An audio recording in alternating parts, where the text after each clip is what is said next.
So I request now, Dr. Vikesh Ram Tripathi from Delhi Law Faculty to share his views about how he feels about teaching environmental law in the faculty, and in what manner it helps in protecting environment, reshaping the lives of the young lawyers. Dr. Vikesh? Yes, sir. Can you hear me? Yes.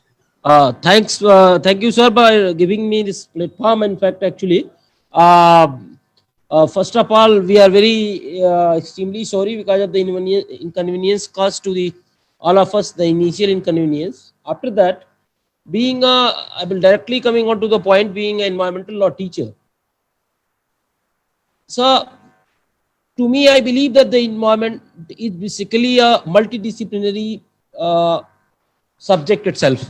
So Yes. before going for a teaching environmental law without having an interdisciplinary approach, if we are entering into the classroom, then I think we are landed in somewhere like that, seven persons perceiving something from seven different aspects. First thing, because see, we have to think about the policy, we have to think about the science, we have to think about the technology.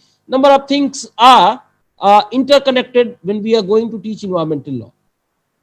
Furthermore, see, to my mind, if at all we are going to be combat with the problem of environmental pollution or the climate change and another things, we require the holistic approach. That is why I always argue for an interdisciplinary approach, development of tool and techniques with the interdisciplinary system to teach the environmental law, the environmental sciences. So there should be a cross exchange of the knowledge. Person from environmental sciences coming to the law faculties, they then the law faculties. So they put a cross connections, cross exchange of knowledge.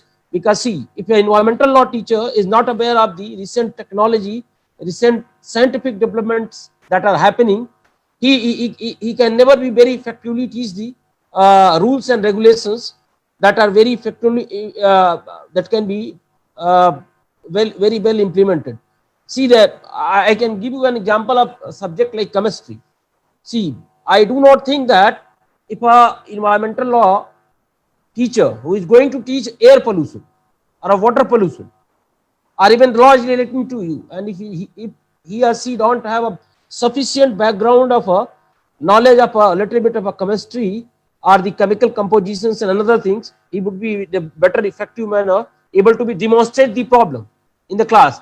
And once you are not able to be demonstrate the problem, how I think you will able to be explain the rules relating to it. Once I know the chemical composition, see the air pollutants. Once I know the chemical compositions of the water pollutants, then in that case I will be able to be how the provisions and rules and regulations of Water Act and the Air Pollution Act can be evaluate whether they are effectively enough or they do requires the amendment, or what are the recent rulings by the Supreme Court and the how these judgments are good or bad, or how they can be evaluated. That is one thing. Apart from this, sir, I am the great advocate of introducing the clinical legal education system in environmental law. To my mind, the environmental law is a subject that there must be a clinical legal approach to it, to teach it. There must be some outreach activity. If we are thinking to teach a subject like environmental law simply in the classroom, then to best of my belief, we are only confining the subject itself without making the visit of the student to the various environmental pollution control board, what the tools and techniques they evolve, how their mechanism, their functions. Apart from that, the Environmental Research Institute, which we have in Delhi, because we are in Delhi, so we in a way we are in an advantageous position.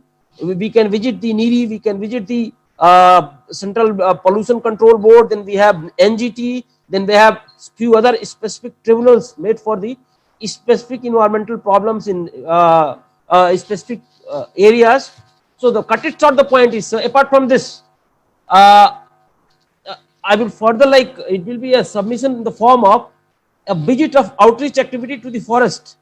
How I can teach the wildlife without going to the forest, and in fact visiting the tiger reserves, visiting the bird sanctuary, actually the people are not aware of, our students are not aware. See, I take this model from a subject like geography. See, I was a student of a geography in my graduation days. So there was a 2 months compulsory visit of the forest as well as some geographical places.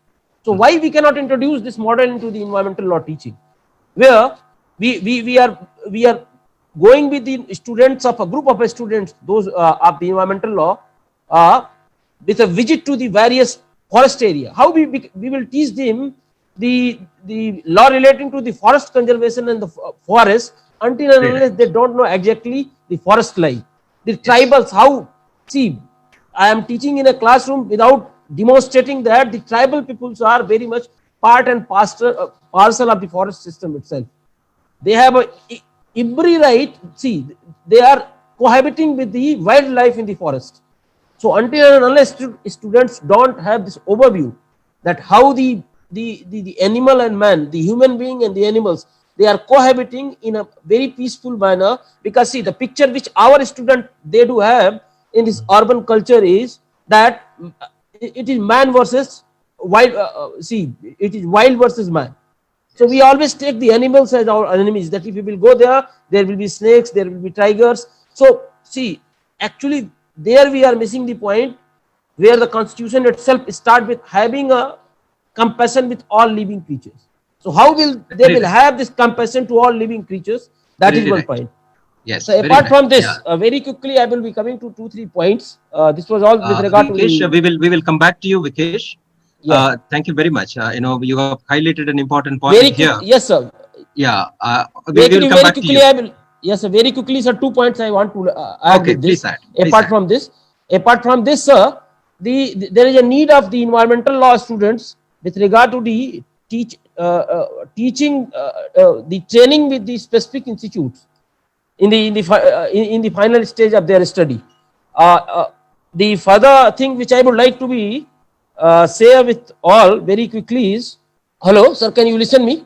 Yes, So yes. with this, few things like is I told about the clinical legal education.